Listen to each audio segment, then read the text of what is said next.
الحمد لله نحمده ونستعينه ونستغفره ونعوذ بالله من شرور أنفسنا ومن سيئات أعمالنا.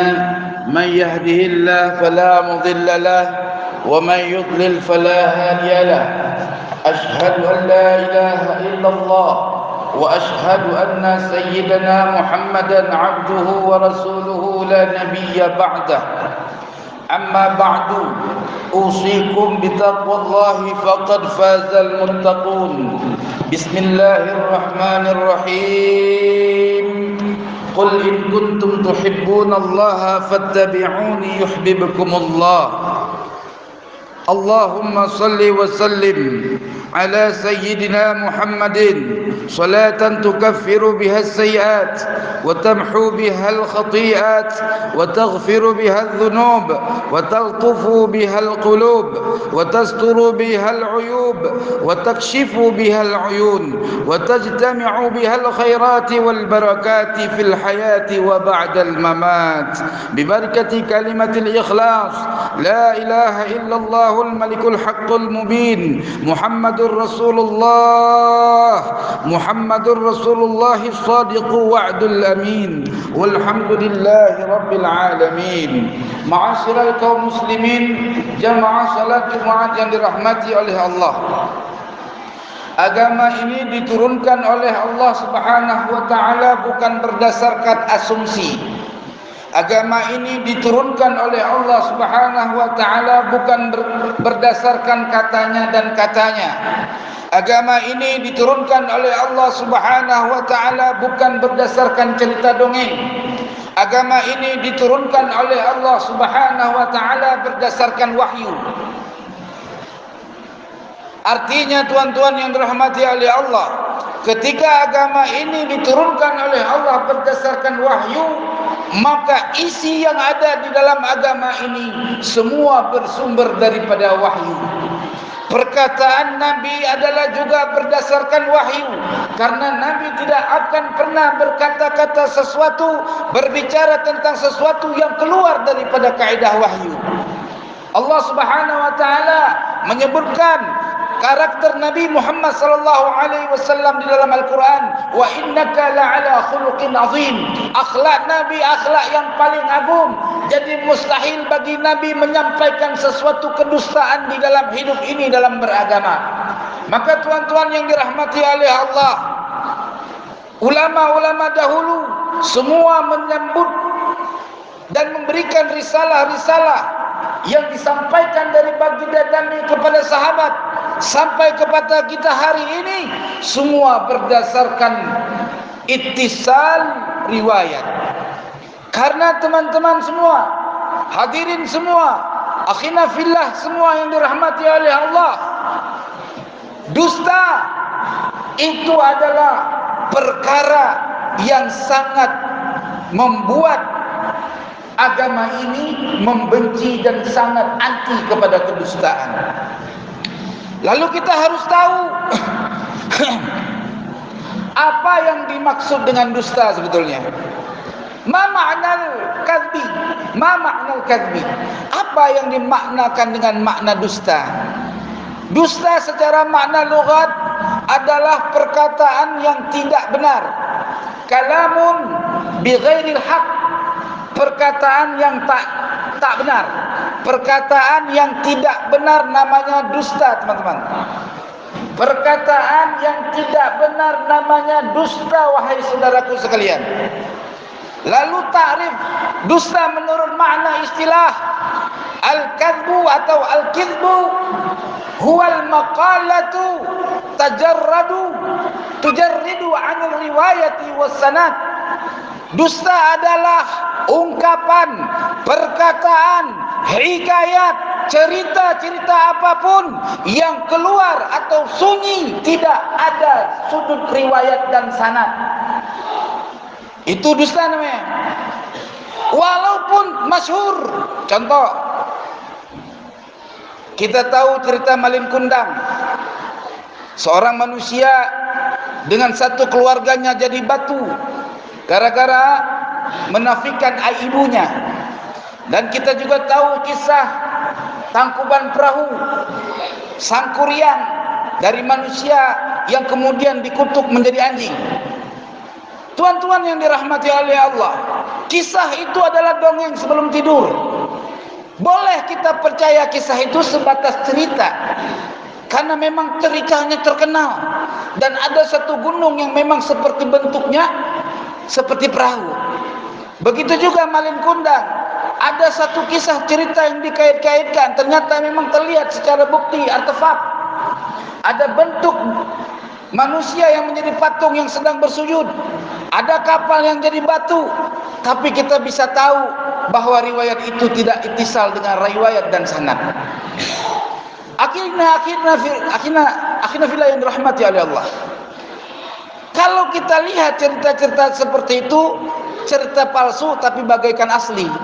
Jadi semua asumsi-asumsi itu dikembangkan dari masa ke masa untuk mempengaruhi akal manusia supaya mudah mempercayai sesuatu yang sifatnya tidak nyata, teman-teman. Maka oleh sebab itu, ketika kita mendengar kisah Nabi Musa termaktub dalam Al-Quran sebagai wahyu, kisah Fir'aun, ya, itu semua maujud dalam riwayat dan sanad. Dari berkembang sebelum Nabi Muhammad dilahirkan, di bangsa-bangsa Yahudi juga tahu Nabi Nuh, tahu Nabi Musa, tahu Nabi Isa.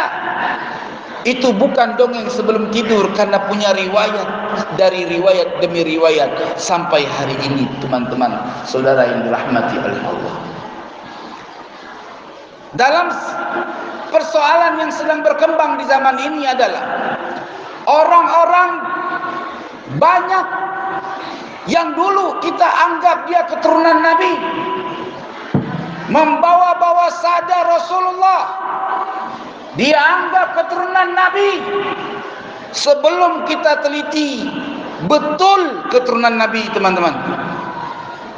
Tetapi setelah kita pelajari dari berbagai kitab-kitab yang mu'tabar, dari berbagai kitab-kitab yang bersanad, ternyata orang yang mengaku keturunan Nabi dari keturunan Bani Ubaidillah bukan cucu Nabi Muhammad sallallahu alaihi wasallam. Saya sebagai orang yang dikaruniai ilmu wajib sampaikan kepada siapapun manusia supaya mereka mengenal mana yang benar, mana yang salah. Jangan kita kena tipu dengan membawa-bawa nama Nabi. Man kadzdzaba alayya muta'ammidan falyatabawa maq'adahu minan nar. Siapa orang yang berdusta membawa-bawa nama Nabi Muhammad, maka tempat duduknya adalah di neraka jahanam. Akhirnya fillah yang dirahmati oleh Allah, Rasulullah sallallahu alaihi wasallam pernah bersabda, "Man intasaba ila ghairi abihi aw tawalla ghaira muwalihi fal jannatu alaihi haramun." Siapa orang yang mengaku-ngaku keturunan kepada bukan bapaknya, atau dia mewalikan sesuatu ke bukan walinya, maka neraka jahanam itu adalah layak baginya, artinya surga diharamkan untuknya. Akhirnya fillah yang dirahmati oleh Allah, tidak berhak siapapun manusia menurunkan keturunannya kepada Rasulullah bila mana tidak ada bukti nyata, bila tidak punya data, bila pun tidak punya sesuatu informasi. Maka siapapun yang hari ini yang hadir di sini yang tidak mau menerima statement saya, penceramahan saya, silahkan ketemu sama saya muzakarah. Saya tantang muzakarah ulama sedunia 2 kali 24 jam. Mau Cianjur saya sudah samperin, mau kemana sudah saya samperin, ke Banten sudah saya samperin, saya cari kebenaran dengan melalui diskusi. Tapi berputar-putar di abad ke-8, tidak sampai naik ke abad ke-4. Akhirnya fillah. Maka tuan-tuan yang dirahmati oleh Allah, kalau ada orang mengatakan mengikuti ulama yang mana? Apa kami tidak ikut ulama? Kami ikut ulama. Al-Imam Nawawi sahibu kitab Minhaj, beliau mengatakan dalam suatu informasi, In jaa bi isnadin sahihin qabilna hadithahu. Bila mana satu berita datang kepada kami, satu hadis, satu berita dengan menyertakan sanad-sanad yang sahih, bukan sanad-sanad yang lemah, sanad yang sahih, yang penyampaiannya siqah, yang orangnya sunyi daripada dusta, maka qabilna, kami terima informasi itu, kami terima hadisnya, kami terima sanadnya, kami terima khabarnya. Wa illa, jikalau tidak, taraknahu, kami tinggalkan hadis itu. Kenapa kami tinggalkan? Faja'alal haditha kal hayawan, karena orang yang memberitakan sesuatu tanpa riwayat, maka dia sama dengan menjadikan satu hadis Nabi sama seperti binatang. Akhirnya, bagaimana sama seperti binatang? La yakumu bi ghairi isnad. Dia sama saja memberikan satu khabar seperti binatang yang tidak berdiri dengan sanad. Artinya binatang tidak akan berdiri di ghairi qawaim, dengan tanpa kaki. Na'udzubillah, summa na'udzubillah. Maka oleh karena itu hari ini, berapa banyak kita lihat di media-media sebelumnya, kita temukan berteriak-teriak, di dalam darah kami mengalir darah Nabi, supaya mendoktrin kalian semua, supaya kalian kerahkan harta kalian karena bawa nama Nabi, cinta kepada Nabi. Apapun dari mereka tidak perlu dan tidak boleh kita tentang. Na'udzubillah, summa na'udzubillah. 2023 ini dibuktikan oleh Allah. Allah sudah murka dengan karakter-karakter seperti itu, akhina fillah. Dan Mufti Yaman juga sudah menyampaikan bahwa keturunan Bani Ba'alawi bukan keturunan Nabi Muhammad sallallahu alaihi wasallam. Kalau dia masih merasa keturunan Nabi, silahkan buktikan sesuai data yang bersambung kepada Rasulullah sallallahu alaihi wasallam. Kalau tidak, palsu nasabnya. Haram kita mengaku dia adalah keturunan Nabi sallallahu alaihi wasallam. Ini agama. Ini agama, tuan-tuan yang dirahmati oleh Allah. Bukan kata-katanya. Ulama dulu mengakui katanya. Ulama mengakui karena dahulu kakek-kakeknya membawa iman, membawa takwa, tidak membawa pujian nasab. Jadi tidak perlu ulama-ulama mengkaji lebih mendalam terkait nasab seseorang. Contoh, sampaian alim, ahli ibadah, zuhud, lalu sampaian mengatakan ana min dzurriyyatin nabi. Kami ini percaya saja, enggak perlu kami ingkar. Kenapa? Karena kalau dusta urusan dengan Allah. Kenapa? Karena bawa taat. Tapi kalau sudah membawa dusta, mengata-ngatakan kalau Imam Syafi'i tidak lebih hebat dari kakek kami, nah ini bahaya ini. Coba antum lihat berapa banyak ceramah dusta coba. Sampai yang berjubah-jubah besar datang ke Indonesia bilang, Indonesia kalau nggak ada kakek kami masih nyembah patung. Nauzubillah. Biar tahu, Islam masuk ke Indonesia ini melalui Pasai. Sebelum habaib tahu Indonesia ini, kakek kami dari keturunan Malikus Saleh sudah datang ke Indonesia ini menyampaikan risalah baginda Nabi Muhammad sallallahu alaihi wasallam. Sejak zaman Nabi, Islam sudah masuk ke Indonesia ini, bukan perantara Ba'alawi. Cari dan teliti informasi yang benar. Yang kedua, dikatakan ulama Indonesia semua bersanad kepada Ba'alawi. Buktikan secara benar ilmu dan sanad. Syekh Hasyim Asy'ari belajar fikih, tercatat dalam kitab Irsyadul Syari, tidak satu pun kitab sahih hadis dari riwayat Ba'alawi, enggak ada. Dari riwayat Muslim semua tidak ada juga kita lihat. Riwayat Muslim malah ada kakek kami yang namanya Said Ahmad Al-Qushasi. Dari riwayat itu dia mengambil. Maka oleh sebab itu tuan-tuan yang dirahmati oleh Allah, stop percaya Ba'alawi itu keturunan Nabi. Palsu itu. Dalam khutbah ini wajib saya sampaikan, palsu itu. Maka oleh sebab itu saya nggak takut mati. Kenapa? Karena saya berdiri atas kebenaran, bukan berdiri atas ketakutan. Jangankan 1, 10 saya lawan kalau membawa-bawa nama Nabi. Dengan ilmu dan apa yang saya sudah teliti, ana la akhafu min kulli ummatin yaghdibuni.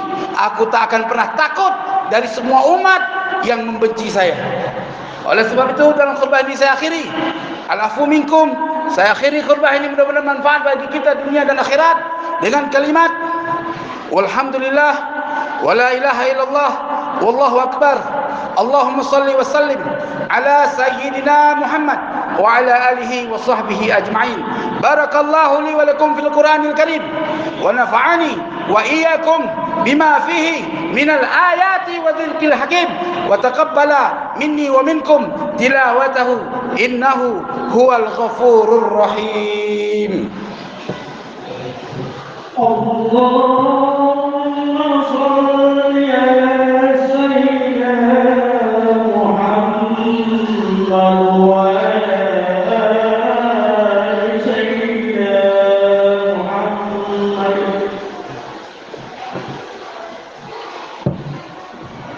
Alhamdulillah. Alhamdulillahilladzi arsala rasulahu bil huda wa dinil haqq. أشهد أن لا إله إلا الله وأشهد أن سيدنا محمدا عبده ورسوله لا نبي بعده.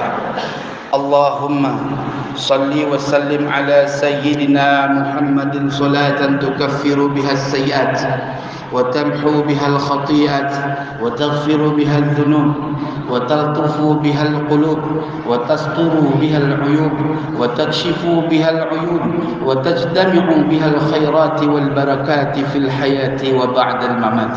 ببركة الكلمات الإخلاص ببركة كلمات الإخلاص لا إله إلا الله الملك الحق المبين محمد رسول الله الصادق وعد الأمين والحمد لله رب العالمين. أما بعد أوصيكم بتقوى الله فقد فاز المتقون. بسم الله الرحمن الرحيم. ولا تلبسوا الحق بالباطل وتكتموا الحق وأنتم تعلمون. بسم الله الرحمن الرحيم. إن الله وملائكته يصلون على النبي يا أيها الذين آمنوا صلوا عليه وسلموا تسليما. اللهم اغفر للمسلمين والمسلمات والمؤمنين والمؤمنات الأحياء منهم والأموات إنك أنت السميع العليم وتب علينا إنك أنت التواب الرحيم. اللهم اغفر لنا ذنوبنا ولإخواننا الذين سبقونا بالإيمان ولا تجعل في قلوبنا غلا للذين آمنوا ربنا إنك رؤوف رحيم. ربنا آتنا في الدنيا حسنة وفي الآخرة حسنة وقنا عذاب النار. عباد الله إن الله يأمركم بالعدل والإحسان وإيتاء ذي القربى وينهى عن الفحشاء والمنكر والبغي يعظكم لعلكم تذكرون. أقيموا الصلاة والله أعلم بما تصنعون.